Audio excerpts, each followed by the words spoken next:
Welcome to Layers of Communication with your host, Lydia Taggart. Life presents experiences that add a layer to who we are and how we see the world, affecting how we communicate. Lydia is here to help you take apart the layers and create new ways to connect and build relationships. So now, please welcome the host of Layers of Communication, Lydia Taggart. Hello, welcome to Layers of Communication. I'm your host, Lydia Taggart, and today is Tuesday, September 4th. Yesterday was Labor Day here in the United States. We had no school and everything. It was super awesome. And we've been in school officially for a couple of weeks now. There's so much going on. It's so crazy and exciting. I can't wait to get into this layers of communication with you today. Some really massive value that I have found, and I'm super excited to share it with you. A little bit off on the angle of the video and the lighting and everything. Apologize. I'm super excited about that too. We're getting the office remodeled. New paint color. Oh, yes. But everything is coming into play a little bit at a time. So there are two things that I'm having a hard time deciding which topic to go with today. So maybe we'll just cover both of them. Well, they go together. Okay, it just came to me. This is what we're going to do today. We are going to talk about the best way that I have found to communicate with anyone, especially children. And I had it proven again this weekend with my own kids. Actually, it was on Friday, I believe. We were late to school. Have you ever been late anywhere? Anything ever? Like showed up late? So this is the other part, time. How does time relate to our relationships and our communication and things? Is really a big player. If we have... Got my little whiteboard here for you. We have ourselves right here, right? We are in the center of our world. Everything that is a part of us has to get into our space or is not a part of our world. And we have different layers of experience that layer onto who we are and how we see the world. We see through all these layers to see what's on the other side, right?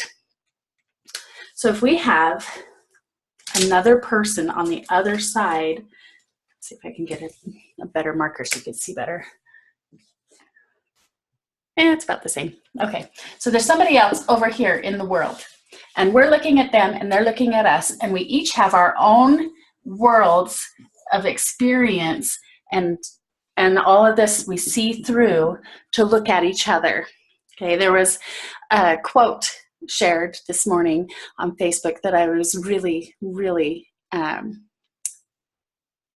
like, it meant a lot to me because of this conversation plan, how you have this conversation with other people. So the quote says, just because other people can't see your worth doesn't mean you have less. Okay? And this is why people don't see how valuable we are and how worthy we are, because we've got all these things to look through both ways. And sometimes we have an experience that we will build a little bit thicker of a wall there. We don't want people to see beyond that experience.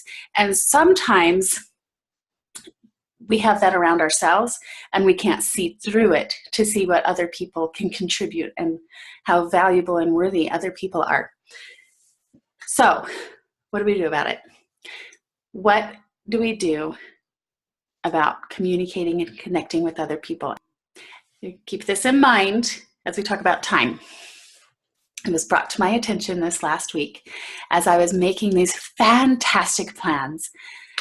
All the stuff I was going to do for the weekend. It was a holiday weekend, like I said. We had no school, no work, we have so much open time to fill. So I start making these ideas that, we're going to reorganize and redecorate and just redo everything in the office. Mind you, the office was a pretty big mess before. So we had to clean it up before we could find it, and it was just a huge project. That by itself, obviously it's not done yet, that by itself would have taken more than one day. But I didn't stop there. We're going to go to the temple. We're going to have shopping day, make sure all the kids get their shoes, because that's one of those things you're supposed to do as a good parent before school starts. And my kids didn't get new everything. And, school started a couple weeks ago. So maybe it's time to catch up and buy everybody new shoes and stuff. And, they're not going barefoot. No worries. It's okay. But we didn't get on top of that enough. And we're going to make a meal plan and have all these awesome meals made and waiting for us in the freezer, so that all these busy days, we can just pull something out of the freezer. And instead of having a fast food night or frozen pizza, we can bring out our own homemade frozen meals and have that for dinner, like a real meal. I'm doing this a lot today. That's fun. And before we could do that, we got to make a menu. We got to make a plan. We got to go buy all the groceries. Got to chop it all up and get so organized with that. Okay, we're going to do that. And then we're also going to, I have this huge list. Oh my goodness, it was massive.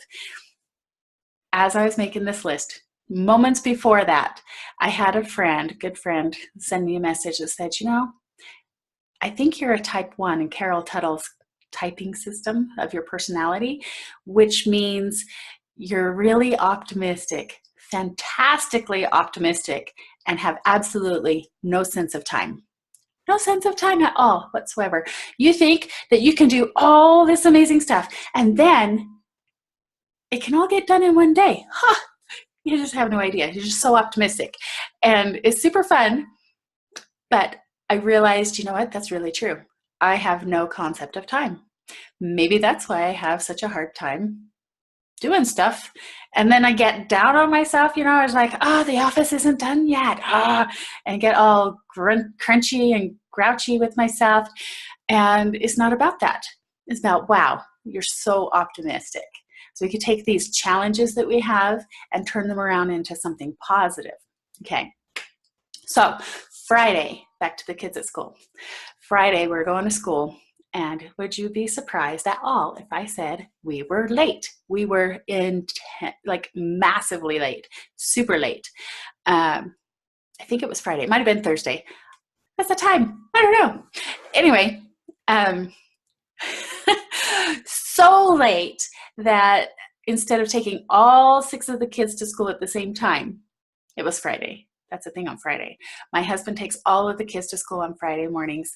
That's the plan. And we drop the older boys off. Their school starts 10 minutes before the other kids. And it's a 5-minute distance between, maybe 5 minutes. So it's totally a great plan, totally feasible to drop off at high school, drive 5 minutes, drop off at the other school, and have everybody on time. That's not what happened. So my husband left with the older 2 to go to the high school. And they're all like, I hope I'm not late. And they're driving away.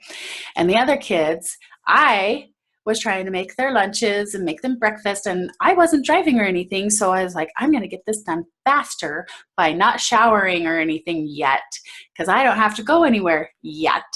And so I was in my pajamas. Well, when he drove away, that meant I get to take the other kids to their school. And it should only be like 5 minutes in between, but they were so far from ready. They were not even close to ready. And so then I turned my focus from making their lunches and things, which was kind of done because it was time to go, right? And I turned my focus to hurry, go, go, go, let's go, go, go. And I took them in my pajamas. I swore I would never take my kids to school in my pajamas. Way back when they were in elementary school, I saw all those other moms in their sweats and not taking care of themselves. And I swore to myself, I was never going to be that mom. Well, here I am again, because of course I have taken them in my pajamas before. But here I am again in my jammies going, I'm not presentable. I'm not ready. And what do you know? I'm like, you weren't ready. We have this barrier right here getting built up.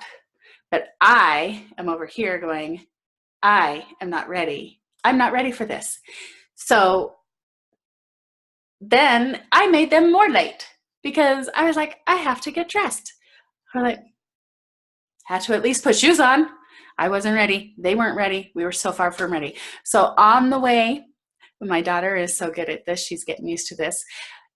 We start with, what can we do to make this not happen again? What can we do to avoid this in the future? And what do we do different? And my sweet daughter, she says, Mom, I know what I can do different. I cannot sleep in. I can get up and actually get ready instead of like being so slow and not doing anything. I was like, yes. And this and this and this. And so I was teaching them, and I was so grumpy. I was super frustrated. It's a 20-minute drive. Oh my goodness. 20 minutes of me saying, we are not having this conversation again. Rawr! I was really grumpy. I don't want to go out in my pajamas, and I don't want them to be late. They ended up being 10 minutes late, where, you know, they were supposed to be dropped off a lot earlier. And people were sitting reading, and they were just not ready to face the day. Just taking their time, sitting around, still waking up, like rubbing their eyes and yawning. And I'm just gonna until Dad left with the other kids, and they're like, wait, what? Ah, they left without me. And so all the way, we are going over, you've got to do this and this and this and this, and grumpy mom. And oh, I was so mad. And I told them things like, why would I bother taking you? If you're not even interested in going to school, why do I bother taking you to school? Why do I care to drive you there if you're not going to get out of bed and get yourself ready? And for a minute, I almost thought I was going to be like one of those worst mom days, right? Because I was so mad. I was so mad. And so anyway, what's the answer to that? Most of the time, we don't go and find out what the answer is. Most of the time, we stop right there and just wallow in this self-pity, whatever, and we dump on our kids, and we make it ugly. And why would I bother when you won't take care of it? And there's this great big barrier getting built up. Look at this. Great big barrier building up right there on their part. And then over here on my part, we're having like this massive problem right here, right? Well, what happens when you answer the question? What's the answer to the question? Why do I take them to school 20, 30 minutes away? Why do we have this like special permit to go to this other school? And it comes down to, because they are worth it. They are worth it. And oh my goodness, they're worth it. It doesn't matter how late they are, how tired they are, how anything else we are. It doesn't matter that I'm in my pajamas. They are worth it. It's worth it to go to the other school for so many reasons. And so I was laying into my one son about this really bad, because he totally checked out. It was bad. And so my daughter says, because we feel valuable. And I was like, you know what? There is a difference between being valuable and being worth it. And I asked my one son that I was really harping on. He was the reason we weren't going yet. And I said, you know what? I don't think you feel so good. And if you're worth it, isn't that a good feeling kind of thing? If you feel valuable, you feel something. I said, how do you feel right now? Well, you feel pretty crappy, right? And there's just not a better word for it. He felt horrible, but he's still worth it. We can feel horrible and still be worth it. We can, because we are. We're still worth it. It's still worth it to drive them to that school. It's still worth it for us to take the extra gas money, the extra time, the extra effort of going all the way across town. Even when they miss their ride, it's still worth it to get them there, even if they're 10 minutes late. There is value in it, but we don't really go because of the value. The value is created as an after product, so to speak, because we have an intrinsic worth. And when we fill our personal space, we fill all this space right inside close to us with worth, and we are worth it. They are worth it. It's so important. Don't stop on that question. Don't get stuck and hung up on, why do I do this? Oh, it's not even worth it. But yes, it is, because they are worth it. So a couple of days later, we're having a conversation about what's coming up this next week and who's driving when and all that good stuff, right? And I thought, oh boy, I didn't even tell my husband about this. I kind of forgot to have this conversation with him about, like, I totally ripped into our kids, and that was not cool. And so I said, okay, guys, what do you remember? We had this conversation. Dad doesn't know about it. Why don't you report to him about what we discussed on Friday morning? And I thought, they're going to say something like, get out of bed when the alarm goes off. Make sure you get up and go and get all your stuff together and don't go back to bed, and we're not reading, and we're grounded from electronics for the rest of our lives, and all these other things that could distract us from focusing and getting out the door and being on time, paying attention to time, letting time be our friend. And all this stuff. This is a 20-minute ride, and I lectured them and talked the entire way. I mean, I can talk. I'm good at it, right? So we talked and talked and talked. And there's so many things. I was like, what are they going to say? What do they remember? What's the point that hit them? Are they going to say, Mom really chewed me out? Or any of those things? They didn't. You know what they said? Oh yeah, because we're worth it. We have worth. And that's where they went. That's what they remembered. That's what we need to do with our conversations when we're having them with our kids. We can reprove with sharpness as needed. Afterwards, show an increase of love. Increase showing and let them know that you love them afterwards. Totally rip them, but what they remembered is that they're worth it. That's the part that got them at the center. It filled their personal bubble with, hey, Mom loves me. I'm worth it. And it, as parents, we think, I'm destroying my kid. I'm ripping them apart. I'm tearing into them. And it doesn't always have to be that way. So follow up with your kids and ask them a day or two later, hey, do you remember what we talked about? What do you remember? What did you think? And even if we're saying, hey, you need to take out the garbage, if we follow up a couple of days later, or when it's not in that heated emotional moment, that's when we get like a real connection, because those emotions are what cause these walls to get built up. Those are built with emotions: frustration, embarrassment, anger, resentment, sadness. All sorts of emotions build this up between people. When we have a conversation that is not based or covered in emotion about something that could be an emotional trigger, then we can have a whole conversation and understand where they're coming from. If they understand what we're even saying, hey, you need to take out the garbage. Oh, I could take out the garbage, yeah. And then it's not, hey, you didn't take out the garbage, and all that emotion wrapped up in it. You just check on them. Just check on them. Tap in and see how they're doing when they're not emotional. And this works really, really well with couples when you need to communicate with each other. Talk about something when you're not already emotionally fired up. It makes a huge difference. It really, really does. So then that was before my friend said this thing about time, right? Super funny.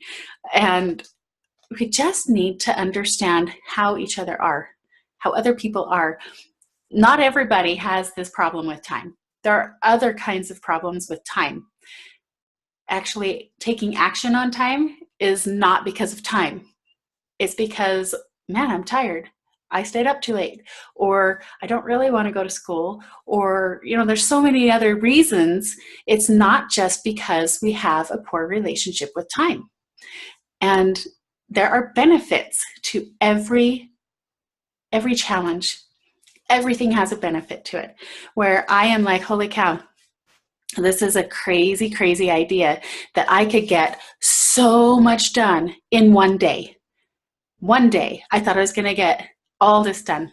And I started telling my husband, I think it was on Thursday, I was messaging him, okay, here's what I want to do this weekend on Saturday.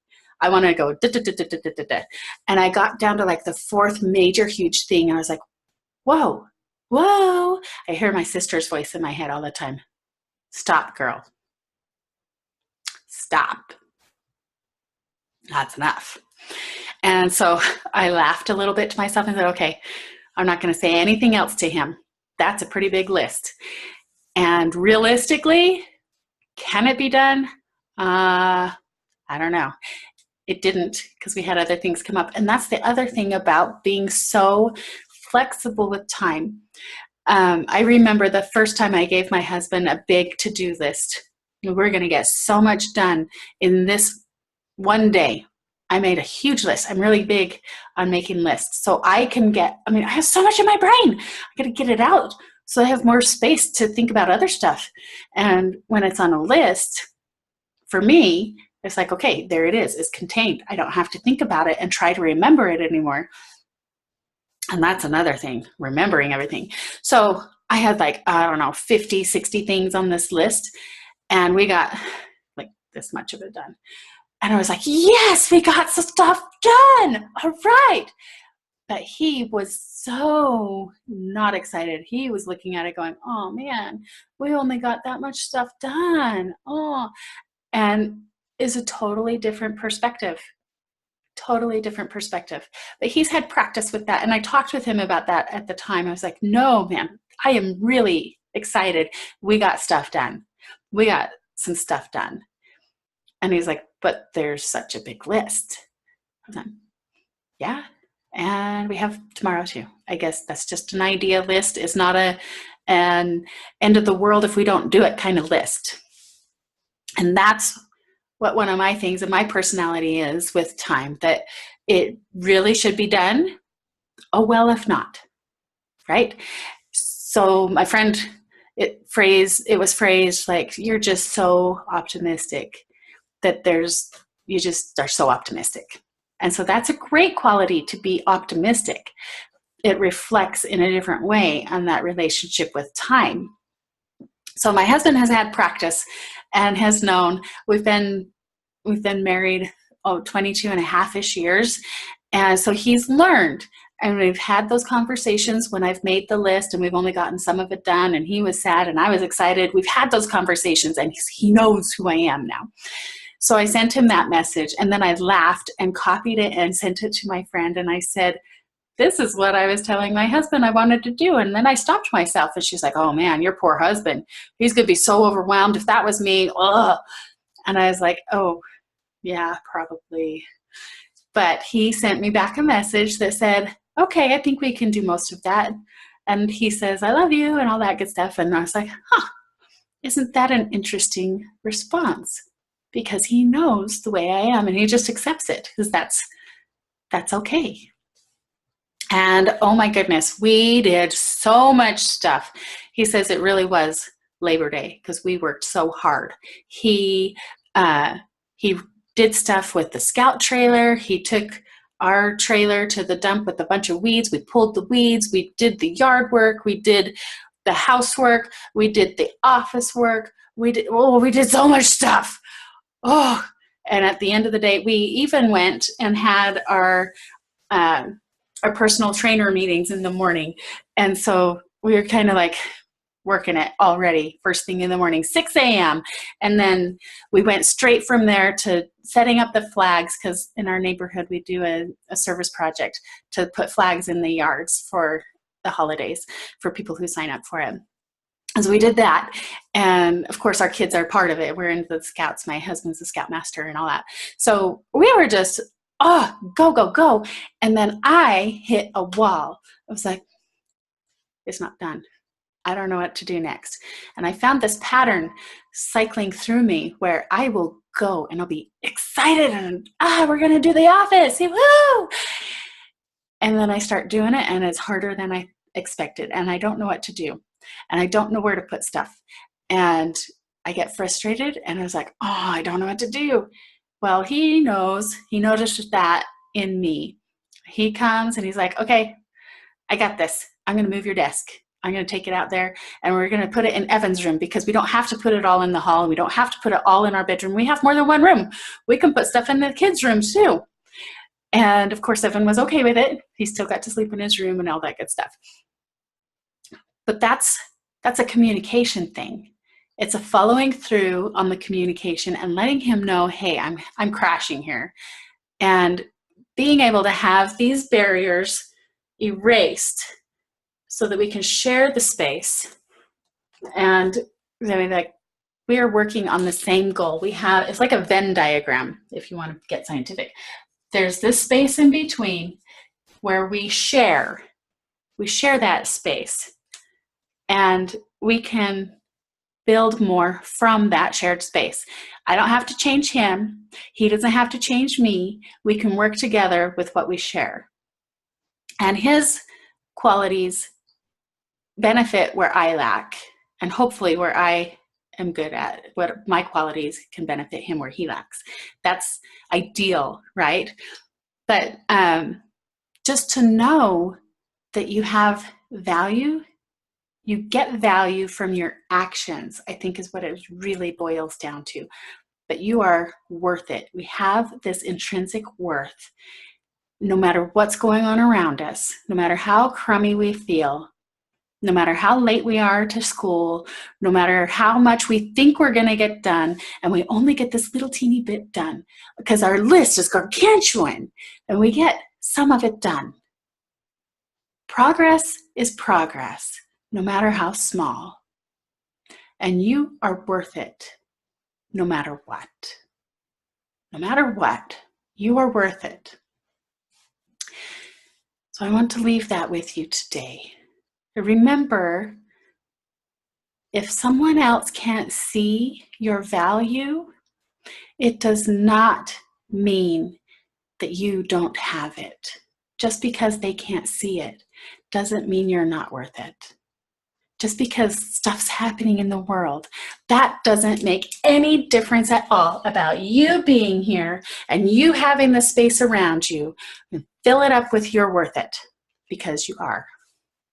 Okay. This is Layers of Communication, and I'm Lydia Taggart. I'm so glad that you've been here with me today. I'm excited to show you my office, hopefully next time. I had to apologize to my boss at Capriati's too, because I keep telling him, yeah, I can get that for you by Friday.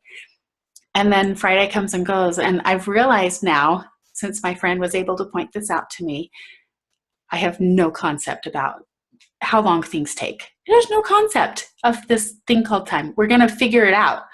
And that's one more thing. That's the last thing I want to share with you today. When someone tells you something, don't be defensive and hurt by it, because it might be true. It's pretty true that I don't get things done. I am so optimistic. I think everything in the world can get done in one day, and it just can't. You can have your cake and you can eat it too, but not all at once. You take one bite at a time. And that's the same for projects. And if you have a layer that someone is pointing out and saying, hey, you know what? You might want to check into this. I think this might be something contributing to your frustration or whatever it is that's going on. Take it for a grain of salt. Maybe they see something that you don't. Maybe it's just another way of wording something that you already know. And maybe it probably will hurt a little bit to have those things pointed out, because, being told you never get anything done, that doesn't feel like a compliment, but wrap it up in some I'm worth it.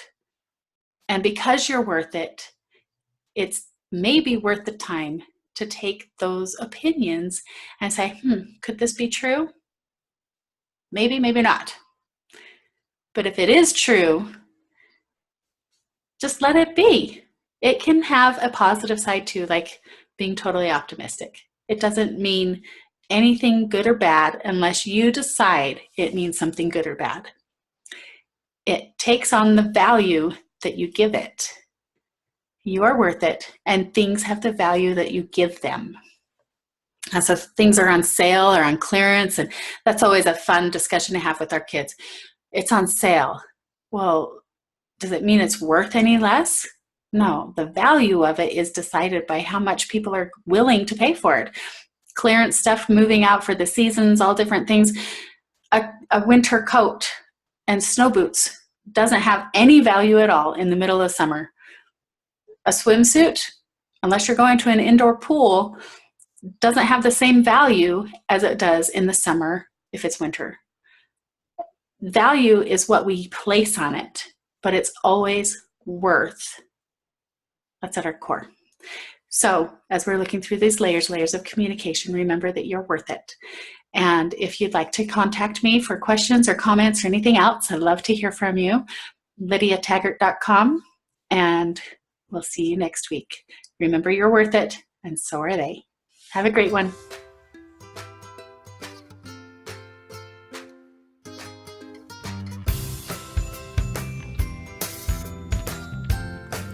You've been listening to Layers of Communication with your host, Lydia Taggart. Tune in next week as we discover the layers in order to communicate and connect down to your core on Lydia Taggart's Layers of Communication.